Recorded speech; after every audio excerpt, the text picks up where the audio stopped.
Hello everyone, I'm Justin Joseph from ProjectCoe.com, here today to bring you all our video review for Zack and Wiki Quest for Barbaros' Treasure.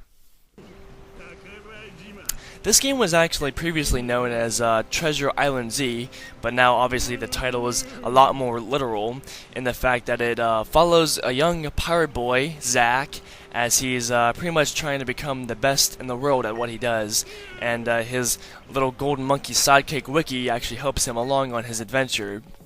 Um, More or less what the goal is of this game is you're trying to help Zack and Wiki put together the scattered pieces of the legendary pirate Barbaros back together. You actually meet him early on in the game, and that's more or less what your quest becomes.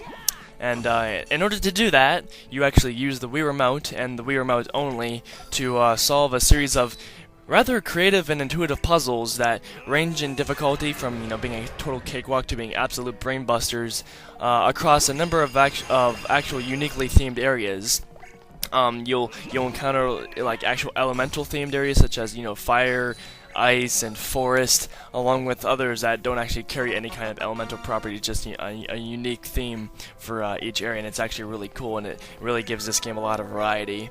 But like I said, the beginning is mostly a cakewalk, but the actual complexity of not only the areas but the puzzles evolves to higher and higher levels. So the chances of you actually becoming stumped at some point are very likely, at least at one point or other.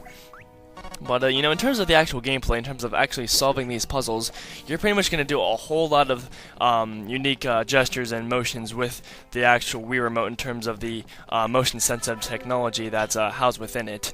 But what's really cool about Zack and Wiki is the fact that it's actually a revival of the point-and-click adventure. That you actually don't control Zack and Wiki directly. All you do is actually point on the screen with the Wii Remote's IR and direct them where to go at any given time. You don't actually control their bodies whatsoever, and it actually sort of makes things simpler for not only casual gamers, but it harkens back to people that have loved those games, since they sort of died out. But obviously they're not. It's not dead anymore. So I mean, what do you actually do? Well, a number of things. You can you twist things, you'll pull things, you'll cut things, almost anything you could really think of. Actually, you'll probably end up doing. Pretty much just have to use your imagination.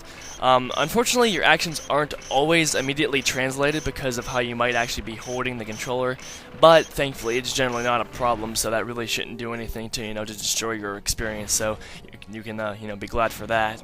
On the technical side of things, the visuals are actually very clean, very colorful, although the detail didn't seem to be nearly as extensive as it could have been. But Capcom definitely did a great job, nevertheless, with the whole cel-shaded technique and the various special effects and animations and whatnot. And speaking, the animations are insanely kooky when it comes to this game. There's a lot of weird things that Zack and Wiki do that'll probably warrant a chuckle or two, and that's always cool for games of this nature.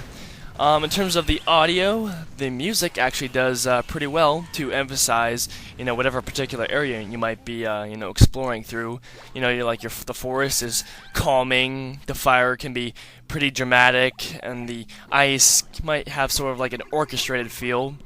And you just have to, think of the other areas in terms of what they might be like. There's also like a castle that has sort of a horror theme to it, and the effects are actually pretty humorous, just like the animations. Like I said, they sort of go hand in hand.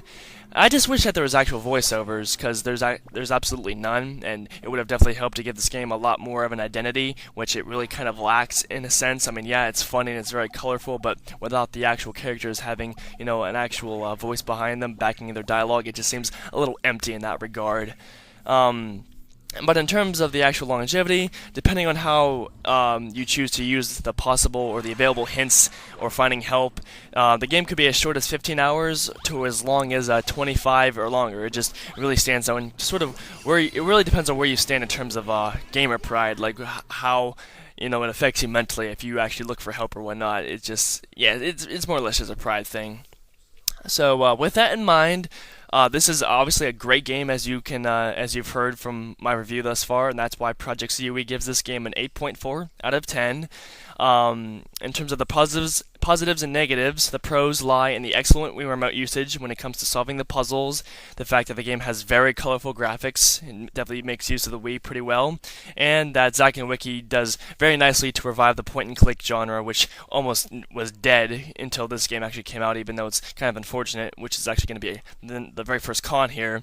It's the best 2007 game that no one played. The sales have been absolutely abysmal, and obviously that's not going to help Capcom in terms of being motivated to bring us new IPs, but hopefully there can be something that goes on behind the scenes to correct that.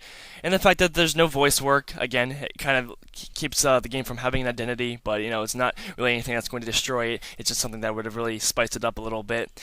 And the fact that the puzzle difficulty can be a bit extreme. The game can definitely intimidate people, such as myself, who don't think that they can be skillful with games like this. But it's obviously that ranges from person to person. So, as always, hopefully you found this review informative. And if you wish to have more information, please view our text review on the website. And thank you for your time. And if you check out this game, hopefully you enjoy it.